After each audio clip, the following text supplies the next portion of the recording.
All right, artists, to get started today, we're on painting level 4. We need to talk about value. And value is actually the range of pigment all the way from the very darkest it can be with adding black to the lightest that it can be adding white. Now when I add white, it's called a tint because it's a lighter version of the original pigment. When I add black, it's called a shade, and you can remember this because the shade of a tree or an object is dark. Now I went ahead and set up my tray for painting. I only selected one brush today because hopefully that's all I need. Now to start out, this says, adding black to a color is mixing a shade, and it has 2 arrows over here. So I'm going to reserve this left side of my paper for the shades. Adding white to a color is mixing a tint. So I'm going to reserve the right hand side for when I mix tints. And I just go across one color at a time. Blue's right here by me, so I'm just going to start with a little blue right in the middle. Painting the best that I can. Of course, as artists we know, it doesn't have to be completely perfect.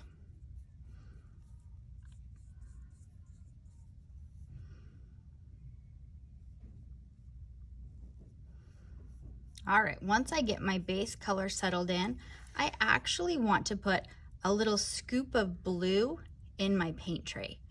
Now I know I'm going to start by mixing my tints, so I'm just going to take my brush, get a little scoop of white, and mix it right in. Now I do want to watch those ballerina legs. I don't want to be breaking any legs up in here. You know that makes your teacher super cranky. All right, this looks like a lighter version of that blue, so I'm going to go ahead and paint it right here. Ooh, look at that tint. That's pretty, guys. Super pretty, actually. All right, I have 2 different values of blue. Now I'm going to add white into that same one again, getting my brush and just getting a little scoop. Ooh, I kind of got a big scoop that time. And putting it in here. Let's do a little light mixing.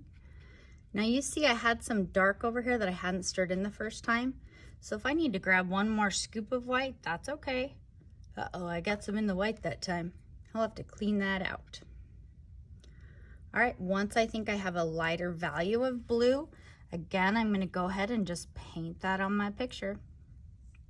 Now, if I'm having such a nice time that I want to be extra and make even a lighter blue and paint it out here to the side, do you think that's okay? Why, yes it is, of course. Once I'm done with all of my tints, I'm going to rinse my brush, and of course, swish, swish, swish. Nay over here on my sponge. I can see it's still dirty. Let's swish it some more. Nay. Now, since I got this white a little dirty, I don't want that to happen again. So I'm actually going to let's think about this. Take my black, and I'm going to get a little scoop of it and put it in my tray to save it for later so I don't ruin all of this paint. All right, back to square one. Take my blue, get a little scoop, put it in my tray, and I'm going to mix the tiniest bit of black with that. Tiny, tiny bit. We know black is such a dark shade that when I mix it, it doesn't take very much. Ooh. And if you are painting it on your page and you realize, oh my goodness, it's not even darker at all, then of course I can just add a little more black to it and paint right over the top. That's what's so fun about painting with tempera paints. All right, I need 1 shade darker. Grab a little bit of that black, mix it with my blue. Easy ballerina legs, easy.